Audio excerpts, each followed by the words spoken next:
Hi guys, time for a little bit of a different video, because in today's video I'm going to talk about how to connect with your models. I'm going to give you 6 very concrete tips on how you can have how you can form a better connection with the person in front of you when you're doing portrait photography. Now, first I want to talk a little bit about why connecting with your model is so important. Like, it sounds a little bit self-explanatory, but I'm still going to go in depth with it. So the very simple answer is better connection equals better portraits. So let's, for example, say that you're taking your time to get to know your client. You've taken your time to ask her questions. You're taking your time to figure out who this person is in front of you. Now this person is going to trust you. They're going to start opening up to you. They're going to start feeling good in your company. They're going to want to further connect with you. You should shape that connection not just for the sake of your own art, but for the sake of really getting to know the person in front of your camera so you can better tell their story. Now I'm going to start out with telling a recent story of mine. It was actually the other day. And I had one of my very first sessions after being allowed to open back up after coronavirus. And usually my process is very extensive. Usually I either meet with my clients in person prior to the session, or I go on a phone call with them for a very extensive amount of time. But with this client, he was in a time rush. I simply didn't have the option of really get to know him before the session, and frankly he didn't seem to be very interested in that. Now that's okay. Not everyone's gonna want to be your best friend, and you shouldn't require that of them anyway. But as a result of me not asking enough questions, I ended up with a session on a location that my client wasn't comfortable with, and we ended up cutting the session short, like way short. And I was told it didn't really matter how the outcome was, because they didn't feel comfortable, and they knew that the pictures weren't going to be good. Now, why am I sharing this story of my own failure with you? And that's an excellent question, really.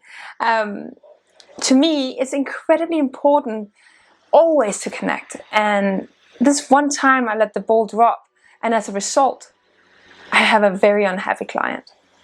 It's not fun to have an unhappy client, but above all, it is not fun knowing that I could have done better, that I could have created a deeper connection with this person.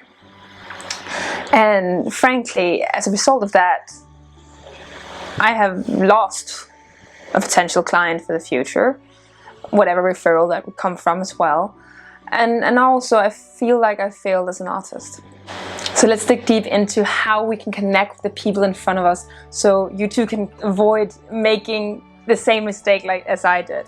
As a rule of thumb, no matter if the portraits that you have created turned out amazingly, if the person in the portraits didn't feel comfortable, didn't feel connected, didn't feel relaxed, they are not gonna like the final result. That is my rule of thumb. It is the code that I live by in my work. If my client, if my model, if my subject isn't relaxed, doesn't feel relaxed in my company, doesn't feel connected to me, they're not gonna like my work. So how can you forge that deep connection that you need in order to create even deeper portraits, to get into those feelings and to really pull out the personality and pull out the soul of your subject? Number 1, and I try to live by this as well, speak with them on the phone as a minimum before your session. It doesn't matter if you're doing a test shoot or if you're doing a page shoot. It doesn't matter who you're photographing. Just make sure that you have a connection with them prior to your session. I like to do this to go over the details of the shoot to make sure that we're both on the same page.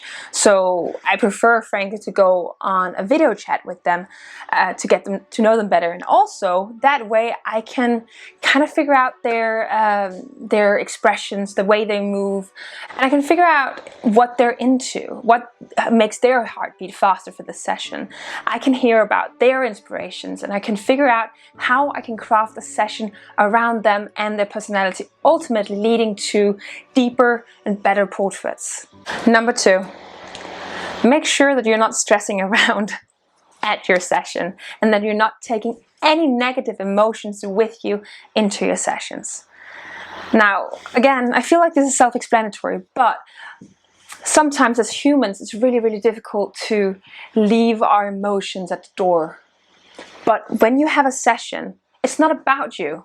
You actually need to leave your ego behind and all your personal emotions that are going on in your life right here and now, because it's not about you.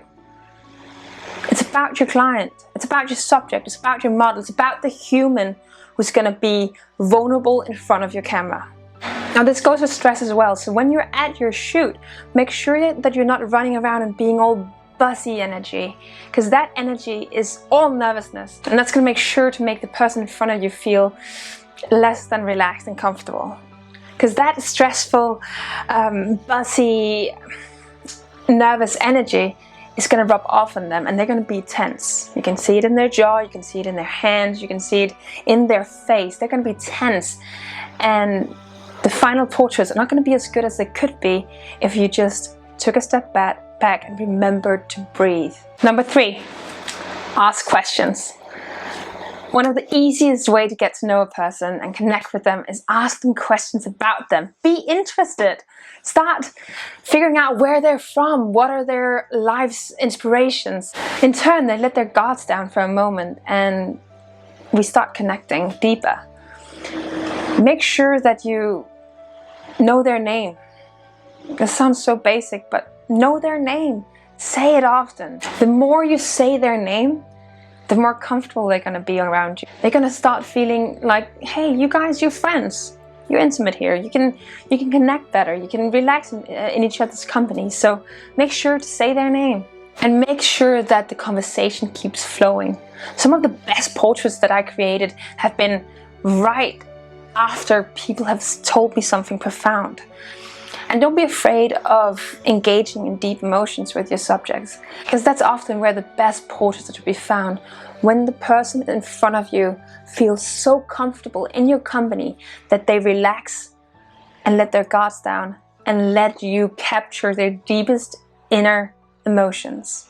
4, compliment and direct. It's really important we keep on directing the people in front of our camera, no matter if they're models or not. It doesn't matter how professional they are at what they do. It's your job to direct them and make sure that they move in a way that's going to make the final result beautiful, but also to ensure that they're comfortable. Now, in between the direction, make sure you compliment them. Tell them that they're doing a great job. Tell them that they're beautiful. Tell them that this is turning out amazingly. Make sure that they feel that passion that you have for your work and that they feel like they're part of your work. The more you compliment them, the more you direct them, the better the outcome of the portrait is going to be. This is really important. I can't state this enough. It is your job to keep them confident. Build them up. Make sure that they feel excited about what they're doing. Make sure that they blush a little bit here and there. Make sure that they know that they can be safe in your company. Number 5. I think this one is probably one of the most important ones out of all my suggestions for you. Don't go silent.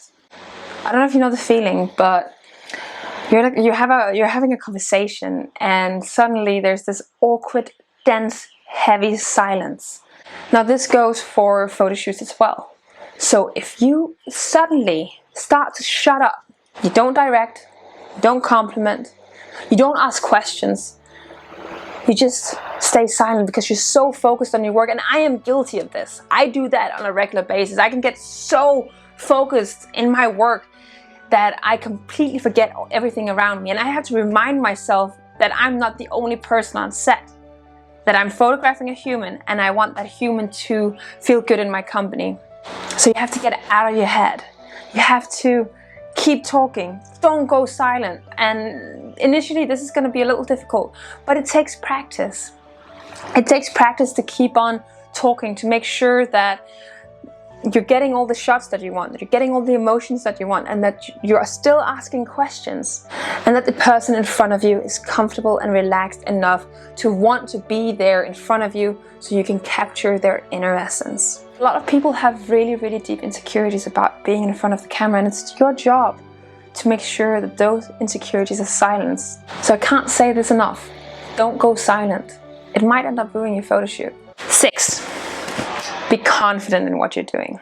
Now this ties back to everything else, obviously, to the asking of questions, to the complimenting, to the directing, to leaving the nervous energy behind. When you stay confident in what you're doing, when you know within yourself that you're the expert and that you're doing a good job, that's going to ooze out of you. And it's going to ultimately affect the person in front of you. Just like any negative feelings that you might have with you in the moment, it's going to affect them as well. Any positive feelings of confidence, security, strength, it's going to rub off of them as well. So make sure that you know what you're doing. And now, part of that is frankly being prepared for your shoot. Going into it with open eyes, knowing what you want to do, knowing which type of shots that you want, which types of emotions that you want, which poses. What is the idea of the shoot going into this? Know exactly what lights you want. Once you worked off of that list of things that you want to achieve, you can start experimenting, and that can usually happen towards the end where both of you are comfortable and relaxed. Make sure that you know what you're doing from the moment that you meet your model for the day. It doesn't matter if it's client, it doesn't matter if it's TFP, it doesn't matter what it is, as long as you stay confident in what you're doing. You're the expert. Doesn't matter if you have a ton of insecurities yourself about this.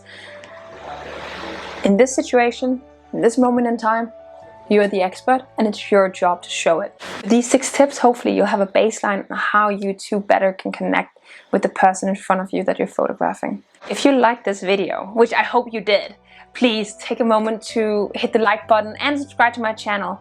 I really love doing these videos, and having discovered how to do my YouTube channel, it have made me so much more happy, and I just love sharing my creative passions. So if you're into this, subscribe and I'll create more content for you. And now I have a question for you.